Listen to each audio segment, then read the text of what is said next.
into Gotham because at least me and Reed didn't out of context watch. Rob Michael has all of the context. So, Michael, we'll start with you. Since you know how the season went, how did you feel about the series finale?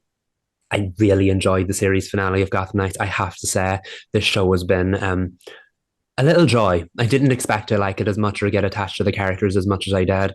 And the penultimate episode was fantastic. So I was really hoping the finale would kick things up a notch. I didn't know if I was going to like it when they were imprisoned from the very start. I was like, how are we going to get out of here? Because I will say a lot of the first act was them standing in a jail cell talking. And I was like, the owls are in the house. We need to get a move on. Come on, do something. And we got there in the end. And it did kick into gear. I loved the fight scenes. I loved the whole "we're the Gotham Knights" scene. That was awesome. The Court of Owls proved to be a great villain. And of course, we finally got Two Face. That's basically everything that happened in the finale in a nutshell. I thought it was a solid way to end the season and an excellent setup for a second season, which makes me very angry we're not getting one. Because it was almost the perfect finale, but there was enough teases in there to make you want to continue the story. And now we're not going to get it. But aside from all of that, it was a great roundup to what has been a pretty solid first season. They were all dragging Gotham Knights in the comments. They weren't willing to give this show a chance, but she shone brighter than they were willing to admit. And I feel like this show has got cult classic written all over it. That's my 2 cents. How have you guys felt about it, watching it out of context? One of the things I noted that I remembered from the pilot was, they were all in different formations, but they had to come together.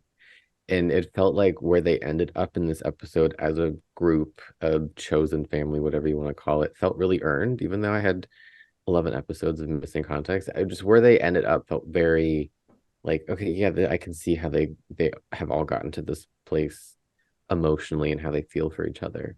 That was one of the big things that I noted, especially in the end when they, spoiler alert, I don't know, we don't usually talk about the show, so I don't know what we should say or not say, but when they presume Turner dead, the way that they react to that and they're plotting, what they're going to do next, but then they end up coming back together. It felt like it was really earned, even though I hadn't seen anything. Like, it just felt natural and organic, and it didn't feel like out of place for her to be like, Turner would have done this. And I was like, tell him, yeah, that feels right. For me, I really enjoyed it. Like I knew that through you, Michael, that the show had improved as it was progressing through its season. But I was watching and I was like, wow, it really did improve. I like it was just super solid to honestly really great. I thought that like you read, the rapport was awesome. Like you could really tell that they had spent time developing these relationships that when they're snarking at each other, when there's banter, when um what is that Cullen? Cullen is like, yeah, we know that you're together, and Harper and what's her name? There's not Sophie. Stephanie. Stephanie. Stephanie. That you do? He's like, yeah. And Connor said the same thing. Turner said the same thing. I just feel like I don't know. I felt like they had really earned where they got in the spot of the series finale, and I really enjoyed the fight sequences too. Having come off started watching FBI, where every time I watch an FBI episode, I'm like, they're really, really floating next to this TV-14 rating. And so watching Gotham Knights, I was like, Gotham Knights is in the same school, I guess, because we're really floating with this TV-14 rating. The severed head that just rolls onto screen, I'm like, okay, not typical to the CW, but I'm not Is mad at that is it. that the second time that's happened? Or no, that was in the Yes. that was in the pilot, right? Yeah. Yeah. Or was that did Superman and Lois do that too? No, I don't Mm. Wait, think. I don't know. I feel No, like it was the pilot of Gotham Knights ended with the oh, talon okay. slashing someone's head. Um, yeah, It's just a lot of violence. right. Yeah. Mhm. I literally said about last week's Nancy Drew when the heads fell. I was like, this isn't real because the show wouldn't do that. Meanwhile, Gotham Knights is out here rolling heads in like bowling balls. Yeah. We like our Batman content edgy. I don't know whether we needed it that edgy, but yeah, the show it definitely felt like it came together like a well-oiled machine. Back to the dynamics, I completely agree. It's been lovely watching them. I think that's been my favorite thing about it. The pilot was like lost in the DC mythology of these people who killed Batman, and you're like, they're teenagers who have no fighting skills. How do you think they killed Batman? The GCPD was stupid. We had to like believe that and then move on. But the fact that they really did come together, they learned how to fight, they grew to be great friends, and then of course the Turner and Duella starting a mini relationship, which is kind of like they kind of just found each other because they were totally themselves around each other, even though she didn't really care about anyone. Of course, there was the ploy on Batman's son and the Joker's daughter getting together. But like they really did become they were like they weren't billed as like star-crossed lovers. We know Turner had a thing for Stephanie throughout most of the season because she was his lifelong best friend. And we knew Duella didn't care about anyone. And then yet by the end of the season, they're all they really care about. They really became one of the most cute dynamics that was really easy to get behind. I love them. I would have watched a whole season of the two of them. And when she was like, "You came back for me," and he was like, "Not offended." That was a line she had said earlier on when they first got together, because he was like, "You're just yourself and you don't get offended by anyone." And she was like, "No, I don't." And then he was like, "You're so selfish, not offended." He's like, "You're so this, not offended." So it was really like a nice fulfilling moment that he threw not offended back at her. Um, yeah, I really would have loved to have seen a whole season full of just the group dynamics, because that was my favorite part about it. Even if this wasn't a DC show, it wasn't set in Gotham City, and it was just about these random group of heroes in the making. I'd have loved every minute of that, and I thought the more Gotham Knights embraced that, and the more it moved away from the Batman mythology, because it was never going to live up to that. The more it moved away from that, the better it got, and I'm glad we got to see a lot of that in the finale, because the characters were what made it for me. And it was funny too. I love the interrogation scenes. One, it reminded me of that the third Tom Holland movie, which the name is Away from Home. Is it Away Far from Home? Away from Home. No Way Home. No Way Home. There we go. Because I think that one starts, where he and his friends are getting interrogated about like him being, Yeah. and that reminded me a lot of that, where you have just kids being interrogated by the police. And I love the scene with, I think that's it was Turner. I'm sorry, because this is out of context, I'm like trying to fit names where they're supposed to be, and it's like not working. But there's a scene with one of the teams where the officer is like, "So you were framed for that killing and this killing here. And then she framed you for that one and this one too. Is that what you're trying to tell me? You've just been framed for multiple murders. That's just," and he's like, "Yeah." And she's like, "No, try again. No one's framed this much." And then when it was at Colin's book, I was like, "No, we didn't kill anyone." But then the Talon came after us, so Turner cut its head off, and we had to kill him. And they're like, "Wait, so there was a murder committed?" So funny. But yeah, I feel like, considering you guys were watching out of context, I think that was a good way of catching people up on what happened throughout the season. There are some of these shows that get quite clunky with the exposition, but I thought that was a very good tool to do that, because you did pick up a lot of information very, very quickly. Of course, I know you had previously to like lead you in as well, but like, uh, this was the moment they've been avoiding all season. They did not want to get caught by the cops, and they finally got caught by the cops. And then the Court of Owls came after them in the GCPD.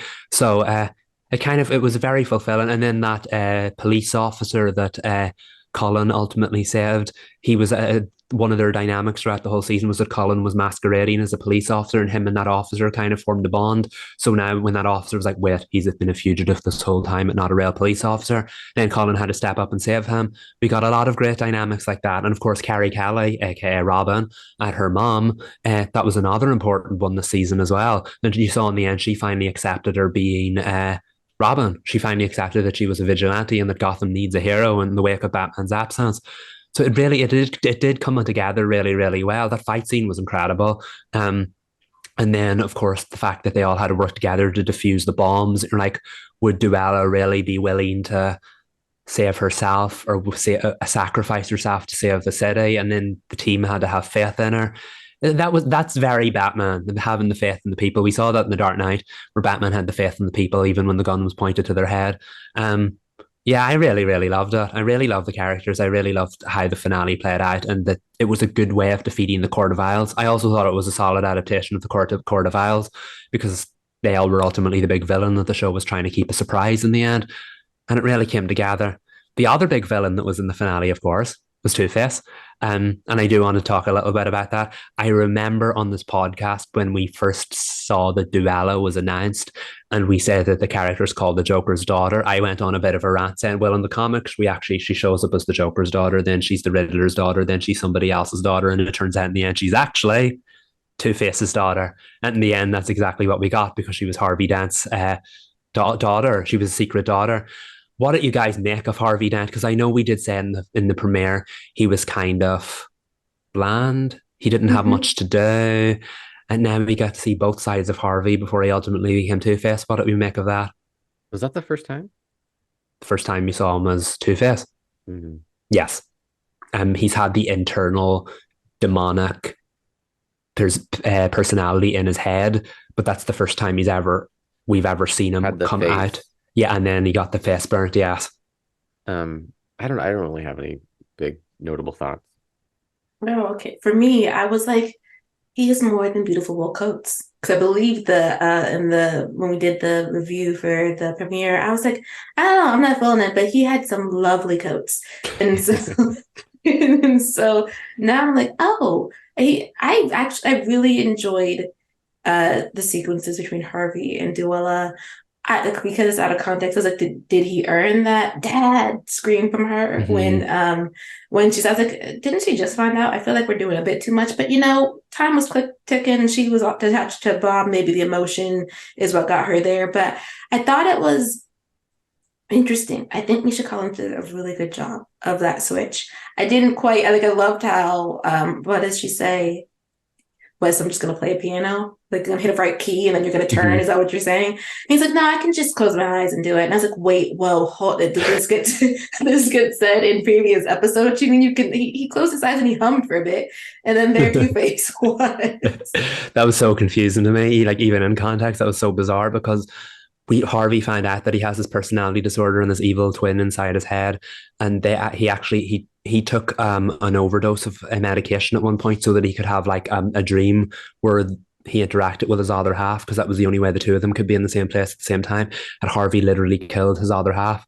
So then when he was like to do Alan, I can just close my eyes and he can come out, I was like, wait, I thought he was dead. Obviously I knew he was going to turn into Two-Face at some point, but I was like, where did that come from? But yeah, no, Misha Collins did a great job with the switch because he didn't have an awful lot to do as Harvey in the first episode. But Harvey has really become one of the most compelling parts of the season. So it's a bit predictable they left the Two-Face twist right to the finale because we're not going to get to see him be Two-Face now, and that's hugely disappointing. I feel like that would have gotten more buzz, and it would have been a great way to tell the story because we never got to see that, and we never got to see any main Batman villains in the show before, so that would have been cool. It's disappointing we're not going to get to see it, but the makeup was very convincing. I know some people didn't like the fact that his face was in two colors, but like nevertheless, it was very convincing. It was kind of terrifying. And it's realistic though. It was very realistic. Like it's still pink. It's just not like it's not Technicolor, which it didn't really need to be. I mean, I liked how they did it too, with him getting into the altercation with the lead of the Court of Owls and her just smack. I don't know why that vial of acid was up there, but she just went and smacked him in the face with it. I enjoyed him. I really did. I also like that both of them are now Duella's dad because he pulled a gun on her mom for leaving her like that. Mm-hmm. And I was like, so basically she has an unhinged father and she has a nice, kind one, which fully fits for Duella. Yeah, and it did kind of come together because that Harvey didn't look like he cared about her. He was like, hello, kid in the chair, push the button. He didn't have any kind of compassion for her. But then you did see in the end, he did have his own twisted kind of compassion for her. I don't think he would have let her take the rap for that if your woman from the Court of Owls wanted her to. He's odd like that. But again, he's such a unique personality. Most versions of Two-Face have him kind of go a little bonkers after he gets burned. This one took the old animated series one of having him have the split personality before he gets the scars. So then that's kind of like the manifestation of it. And it really paid off really, really well. I would have been so excited to see him in the second season. I'm so angry we won't get to see that. Yeah, I definitely... I hadn't seen anything until this, except for the premiere in episode 2, and I was like, wow, I feel like writing. Like, I know they said don't do that, but I felt it. I was like, I'm not going to hashtag save anything. I wouldn't anyway, even if they hadn't set out that letter, but my goodness. I mean, it was really fantastic. I also have a question. This is my turn to ask about the canon. Was that League of Assassins at the end? Interesting. I don't think so, but I know why you think it might be. So the person who saved Turner and ultimately trained his parents was called Henri Ducard. And in the comics, Henri Ducard is one of the people who trained Batman, and turned him, was able to allow him to be the great detective that he was, but also the great fighter. We saw all of that. Most people know Henri Ducard from Batman Begins because Liam Neeson, who plays Ra's al Ghul, ultimately takes the name Henri Ducard beforehand, before he reveals himself to be Ra's al Ghul. So that's where, as soon as everyone heard that, they were like, "Oh, it's the Batman Begins villain! It's the Batman Begins villain!" But yes, no, in the comics, Henri Ducard he's not part of the League of Assassins. He's completely separate from Ra's al Ghul and the League. But yeah, he also trained Batman in his early days, and the reason Batman parted ways with him was because he was kind of training criminals as well, and part of a criminal operation, which is why it would have been so interesting to see him train Turner for season 2. Because my big gripe with this show is that, yes, Turner did fencing in school. He knew how to handle himself with a sword, but like, no one taught these kids combat lessons in the way that they should not be that talented. So by this time season 2 came around, they all would have been. We would have had more action. We would have had more fight scenes, and Turner probably would have been a vigilante almost as good as Batman. So it's a shame that we'll not get to see that. And I was ready to riot as well. It was a great scene. It was a perfect series finale, except for that at the end. If Turner had just reunited with the gang and they had the typical "our work isn't done" kind of sequence, that would have been a perfect way to end the show. But now we're left wanting more in all the wrong kinds of ways because we're not going to get it. I know. It feels I kind of still, Batman season 4. I still kind of love that ending where it's like the show will go on. They're gonna keep doing stuff. There's no ending. I kind of love that. But it's so unfortunate to see a series that has so much potential, but timing just was not on its side. If this had been on the CW 5 years ago, Even the year prior. Yeah, like we could have been on for 6 seasons. Like this would have been a huge show, and I do think it'll age well. I think it'll be that, like Michael said, a cult classic. It'll be the one that still gets brought up in like lists about DC shows 10 years from now. And while I don't really know or think that it would come back in this exact form, I think it's a story that will probably be told again, just because they did it well. They did it against all odds, and it seems like it'll have some cult staying power. Mm-hmm. I could see them doing a comic or something in the future based on that. And the fact they've now adapted Two-Face means it will live on forever. Every time you rank Two-Face adaptations, he'll be part of it. Michael will make sure of it. I will. I get a high ranking too. But yeah, it's the little, like Legends of Tomorrow, it became the little show that could. It surprised people, it defied expectations, and it got better the more it moved away from its original concept. And I mean, as a show, it evolved so much in just 13 episodes that you can't really ask for more than that. And I understand why people are asking for more than that. But yeah, it's been an enjoyable journey with Gotham Knights. I wish it had more, but I'm very proud of what it ultimately achieved in the end. People were putting it down. People didn't expect it to be the entertaining show that it was. And after that first trailer, it needed a miracle somewhere along the line. The trailer wasn't good. It wasn't. It wasn't. The show was, though. That's all that matters. Yeah, exactly. And I do stand by everything we said about the trailer when it was first released. It wasn't a good trailer. It did the exact opposite of what a trailer is supposed to do. It made people not want to watch the show. But I stuck with it and I enjoyed it. The pilot was better than the trailer, and the rest of the series as it progressed, awesome. I couldn't have asked for anything more other than a season 2.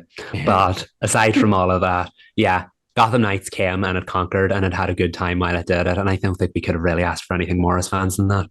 Oh, and they went to Tom Swift's house. I forgot. They did. Yes. That's like the one thing that I was like, I know that house. I knew it from like the stone driveway. I was like, I've seen this before. And then the facade, I was like, yeah, we've been here before. I feel like that clocks the fits Tom Swift, another great short-lived show on CW. Yeah. Congrats to Gotham Knights though for proving them wrong, because it really she really did.